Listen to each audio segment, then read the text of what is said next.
What's up, guys, and welcome back to Adventure Belt. My name is Kelly. Today we are going to be comparing the Iceco.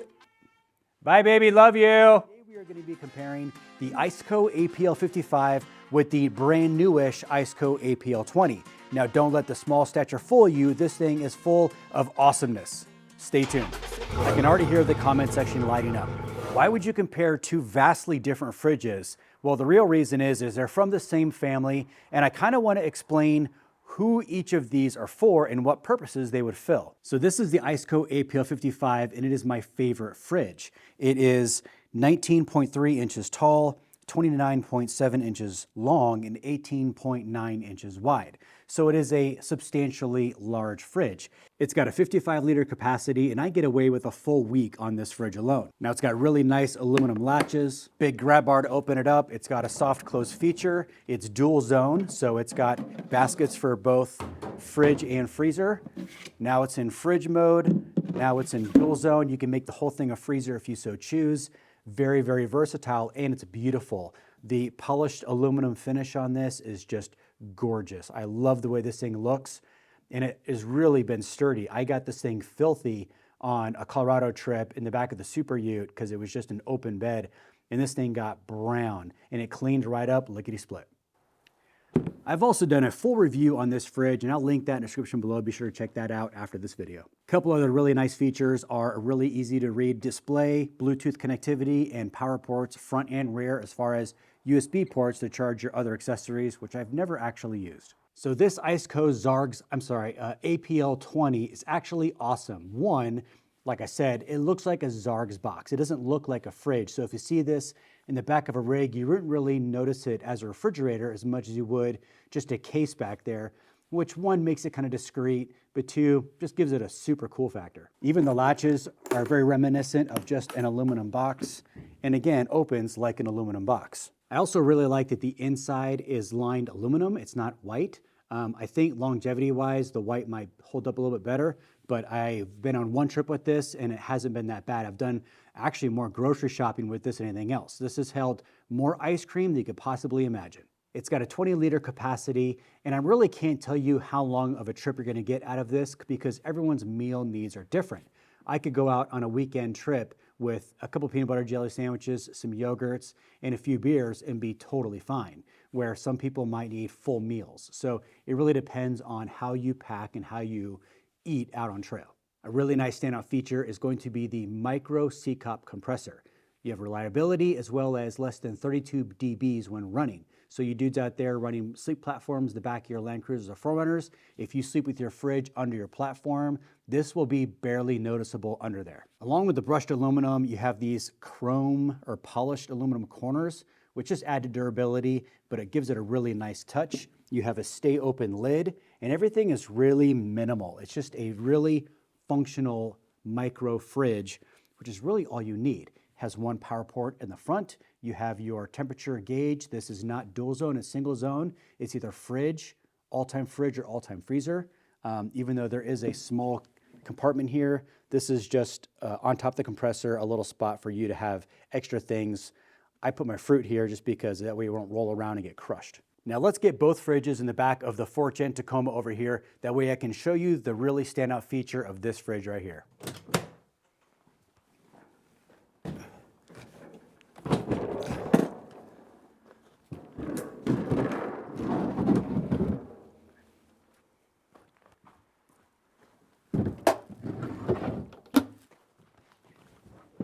All right, now that should speak volumes all in itself. The APL55 weighs 63 pounds dry. APL20 weighs 22 pounds dry, and that is a big difference. And again, size matters. This takes up a lot of real estate in the bed of the truck here, where this tucks in really nicely. The APL20 in a short bed is actually big enough to fit between the back of the wheel well and the front of the door, so it does close. It tucks in really nice all the way against the wall, and it really maximizes all your floor space here in the bed of the truck, especially in a short bed, don't have a lot of it. Now the APL55 takes up a lot more real estate. Granted, it's a substantially larger capacity, but at what cost? If I'm only doing a weekend trip, do I need this much fridge? This could be the answer that I was looking for on those shorter getaways Now let's take both fridges over to the Land Cruiser, which is way over at the house, and put them in the back of that to kind of see how much space that they both absorb in the back of that thing.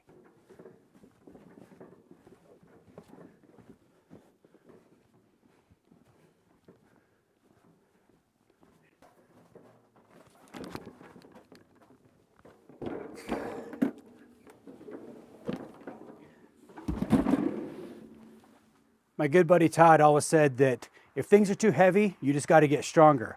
Or I can get lighter stuff. I'm gonna get the APL20.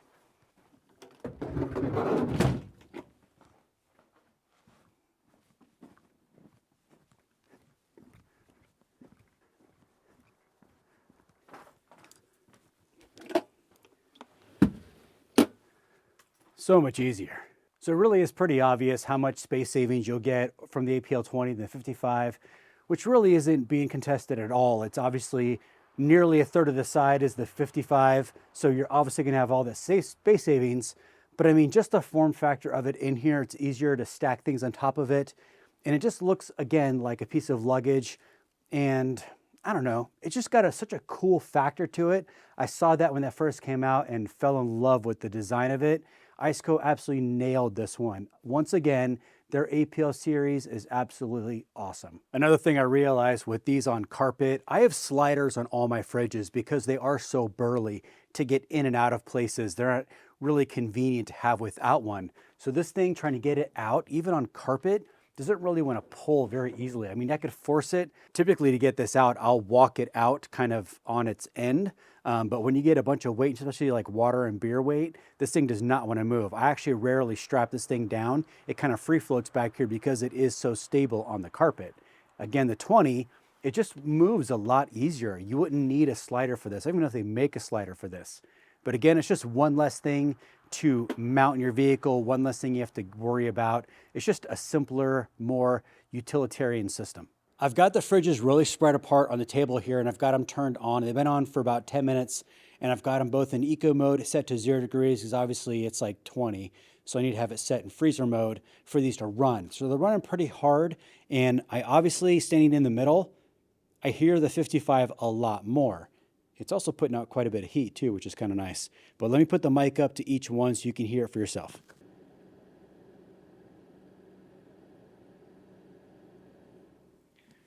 And now the 20.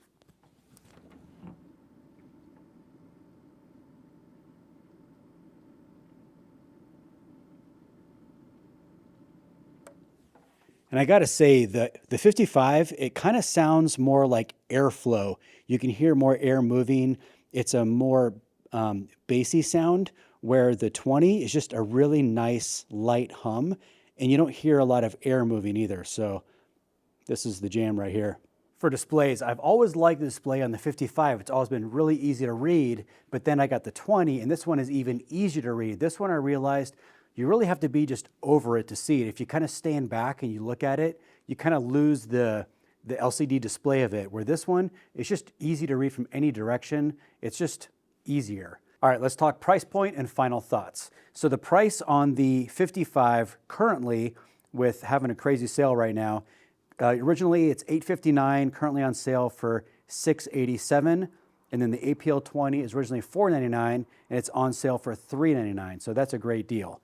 Now, I will have links for all of these below. Now, the one thing that I really wish they would change with the APL20 is I wish they would add a rear power port. I really got spoiled with all my latest fridges having power ports front and back. That way you're not having to worry about cables routing from the front of the fridge all the way to the back and then around to your power bank. Where this, it's not a huge issue. You just run the cable kind of along the side, but it's just a cable management thing that you wouldn't have to worry about if you had a power port to the rear, which I think you could add on this without too much hassle. Again, you're adding weight to it, I'm sure, but again, a great upgrade to this. Now, realistically, who is this fridge for? If you're a minimalist, just an analog dude out there doing weekend trips, this is a perfect fridge for you. If you're a fly fisherman, if you're a hunter, you going out for short, quick hitters, this is definitely your fridge. However, if you're going out for those week-long trophy elk hunts, probably more your jam right here. You could really, they're both very suited for different adventures And if you can swing it, I'd get both, because tell you what, if you're able to have this on long trips and have this on short trips, because you're gonna have all that space savings by running this fridge and not having to hog this massive thing around, I would say do it if you can swing it. All right, guys, hope you enjoyed that video. Comment below, which one would you get? If you could only buy one of these two fridges, which one would you buy? I really wanna know. Be sure to like, be sure to subscribe, and I will see you guys next time.